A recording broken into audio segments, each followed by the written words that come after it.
You saw right. We've got Launders Land 2 coming up on January 4th and 5th, and you can buy tickets for that event in Toronto at the Warehouse in Downsview Park. Same place as last time, but this time the lights are going to be off, the layout's going to be different, and we got Mango Land in there and a Melee event to watch. We're going to have a Team Liquid booth, an AMD booth, a Boxer Shopify Rebellion booth. We're going to have NRG there. We're going to have lots of special guests. Of course, Mango, myself. Scrawny's going to be flying down from Montreal. You don't want to miss it. This is going to be a great tournament, and we recently just got accepted to be eligible for VRS points, which means the road to the major starts at Launders Land for North America on January 4th. Weekend passes are available right now on the StartGG page, which I'll link in the comments. And you can also get the Boxer bonus bags. And you guys know how much our stuff costs. That bag is loaded up. It'll be way more than it's worth. Definitely recommend getting that with the weekend pass. Coming by, hanging out. We got a bar. This one's all ages. There'll be wristbands for people to identify. And yeah, come and enjoy the LAN action, because that is the heart of the game. And that's where players like we're going to talk about here on the Top 20 are born. Okay, so why don't we get into this year's top 5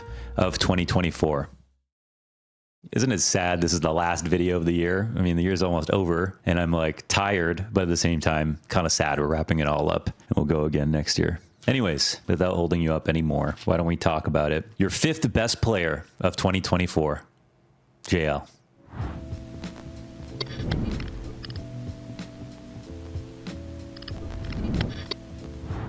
Here comes major MVP number 1. JL is a player that we think of because of his semifinals run under Kixan at Paris on Apex. The funny part about that run was he was a below average stats player in playoffs, and of all the underdogs that made it into playoffs, and there were a lot, JL was known as the vibes guy. The guy that maybe could be on G2 one day. You know, the goofball that called himself J Legend for getting to playoffs and then got clowned for it, but not a star fragger. Below average impact in playoffs, or so we thought.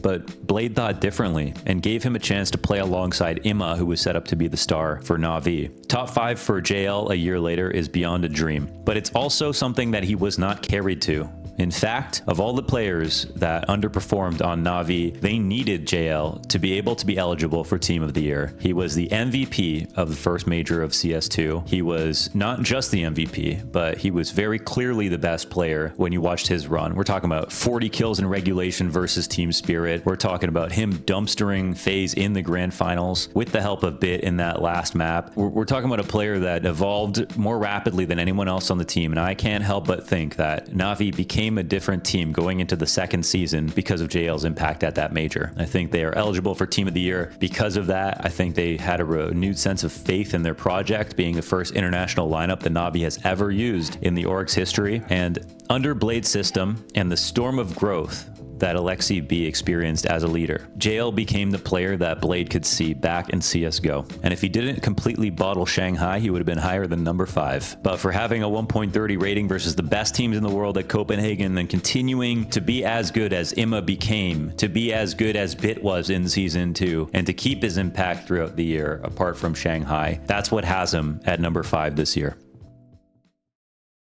Now for number 4. And when we do 3, 2, and 1, we're going to do them all at once. I'm going to go for number 1 first. So the question is, who is the number 4 player of the year? For me, it's Nico.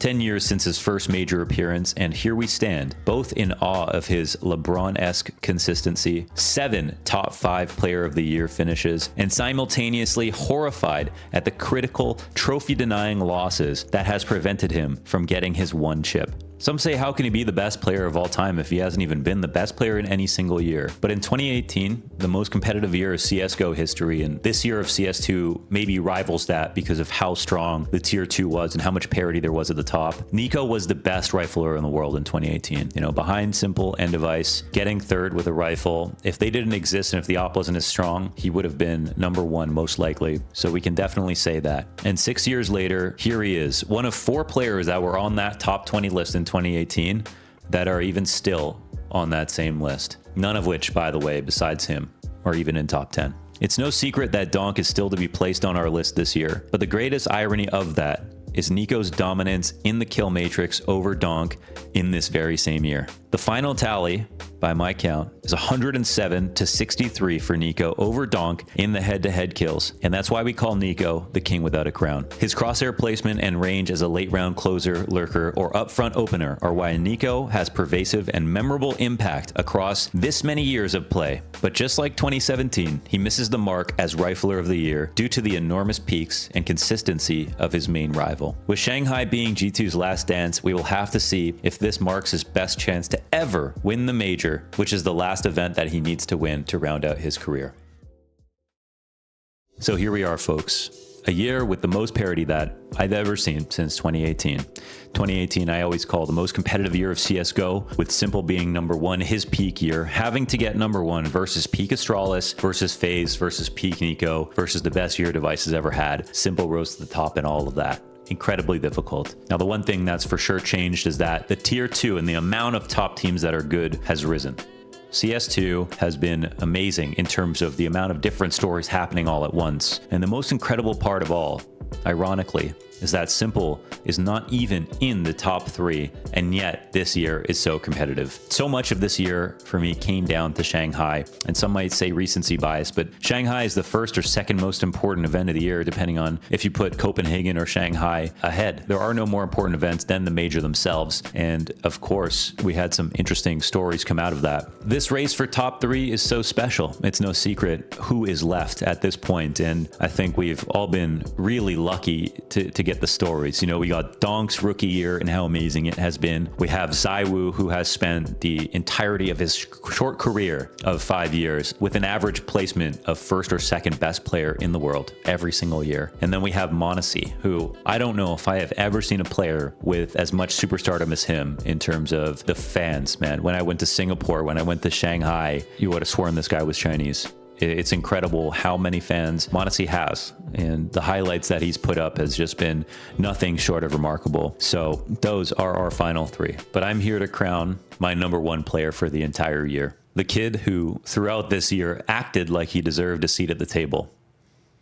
The one who made his idol proud. A player who has smashed every record that we have carefully etched into the stone tablets of Counter-Strike history. And all of this in his rookie year of Tier 1. All rise for Donk.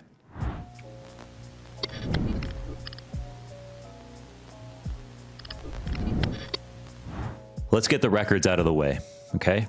1.70 rating at Kato from the play-in stage. Donk literally had Peeker's advantage nerfed halfway through the event. I have never even seen an update pushed in the same fashion just to deal with his type of gameplay. This was a Kenny S moment that actually didn't affect him at all. He was reprimanded for shouting too much, being new to LAN and being so young, shouting expletives because he was so energized and happy to be there, and even getting reprimanded, even getting nerfed halfway through the event, even being a rookie, even any of this, he still managed to put up the most incredible tournament run that we've ever seen. Even though Nico got a 1.70 at New York, this crushes it. This is a way longer tournament, way more rounds played, way higher quality of competition, and way more prestige when it comes to the event. He is the first rifler since 2018 to be number 1 and ended with the strongest major run in history with a major MVP to boot, nearly finishing with a 1.0 KPR at the entire event. We are talking about Donk with a 0.92 KPR over the entire year. That's also the best in history. And he does this again in his debut in Tier 1. He beats Simple's highest rated major MVP at Stockholm, also the youngest major winner in CS history. And not only did he do this in his rookie year, but he also had the highest rated rookie year in history by ZywOo in 2019. When that happened, I thought this would never happen again. No one would be number 1 in their rookie year, and certainly wouldn't be able to beat ZywOo's numbers in that year. Well, Donk has done that and then some. I'm not sure what else there is to say. Donk has become the whetstone for every player in the scene. During Kato, I have never heard of so many players changing their settings to be like Donk, changing their mice to be like Donk, looking at his pro settings mid-tournament. He has epitomized confidence, consistency, and X Factor, and is now the ceiling of Counter-Strike. Just as Olaf has said about Simple in CSGO, there are pros, there are great pros, and now there's Donk. So a couple of words about our number 2 and 3. For number 3, I've got ZywOo.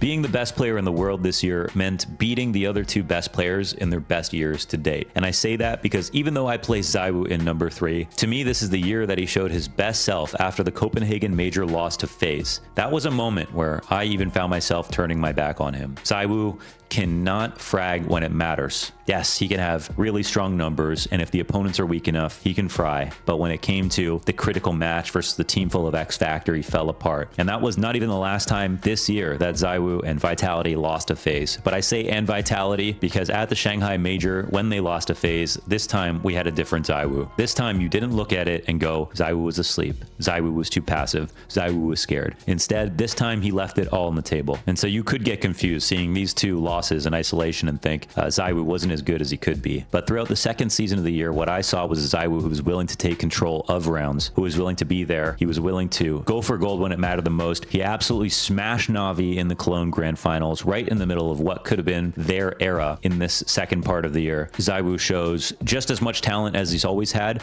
just as much court IQ as he's always had, but more X Factor, what I call Z Factor, because he's working his way up to matching up to players like m0NESY and Donk in terms of that killer mentality that players like Simple have had in the past. Cologne was his strongest playoff performance to date, and he was incredibly effective on all weapons, which I think is really key when it comes to talking about ZywOo, an absolute French army knife. And even though the criticism for ZywOo was that he wasn't opping as much as other players this year, and m0NESY was pretty much the only one to really figure out how to op consistently, the truth is that when ZywOo did pick up the op, he was effective. Overall, the numbers were pretty strong, and he was obviously extremely good rifling. Once the Zai finds his X Factor, he can turn a sea of green score lines into an indisputable cabinet of hardware, but that means taking control when everything is on the line, consistently, day after day, year over year. And it's great that we see glimpses, but now ZywOo is on the list of players you can count on with one hand that needs to be held to the maximum standard, the utmost standard. You know, it's a compliment to be criticized that heavily. 5 years in the top 3 and his career may have just begun. ZywOo, my guy. And all that remains, the world number 2, m0NESY.